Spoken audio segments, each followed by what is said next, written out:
बिस्मिल्लाहिर्रहमानिर्रहीम। अस्सलाम वालेकुम नाज़रीन इकराम। आज जो नुस्खा पेश खिदमत है वो ऐसे मरीज़ों के लिए जिन्हें भूख नहीं लगती, यानी वो खाते पीते तो हैं लेकिन सिर्फ ज़िंदा रहने के लिए, या यूँ कह लें कि बहुत बराए नाम उनकी खुराक होती है और यही वजह है उनकी जिस्मानी कमज़ोरी के लिए। फिर ऐसे लोग जो हैं वो चल पड़ते हैं मोटे होने की दवाइयाँ खाने के लिए और तरह तरह के स्टीरॉयड इस्तेमाल करके अपना बेड़ा गर्क करते हैं। ख़ास तौर पे गुर्दों के लिए सख्त नुकसान है ये स्टीरॉयड जो मोटा होने के लिए। आप अक्सर दीवारों पे और अखबारों में आप इश्तिहार देखते हैं कि जिस्म को मोटा और ख़ूबसूरत बनाएं। तो अगर आप ये चाहते हैं कि आपका जिस्म जो है वो थोड़ा वज़न पकड़े और वज़न कम है तो उस वज़न को बढ़ाया जाए, तो वो नेचुरल खुराक से बढ़े तो वो अच्छा है। अदरवाइज़ आप कोई भी दूसरा शॉर्टकट लेंगे तो वो शॉर्टकट आपके लिए इंतहाई ख़तरनाक होगा।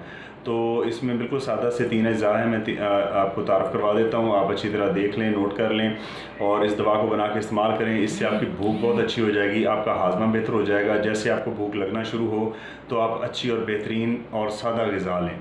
ठीक है जी। आप जब भूख लगे तो फिर ये जो तरह तरह की खुराफात हैं, ये फ़ास्ट फूड वगैरह, इससे आप गुरेज़ करें। सादा ग़िज़ा लें और कोशिश करें कि आपकी ग़िज़ा में चिकनाई ज़्यादा होनी चाहिए, चाहे वो फ़ैट आप चर्बी से हासिल कर लें, आपकी मर्ज़ी है। आप ड्राई फ्रूट से ले लें, आप देसी घी खा लें, आप मक्खन खाएं, लेकिन कुदरती चिकनाई जो है वो जो आपको ताकत भी देगी और उससे आपका जिस्म जो है वो भी जो मसला है लागरपन का वो भी इंशाल्लाह ख़त्म हो जाएगा।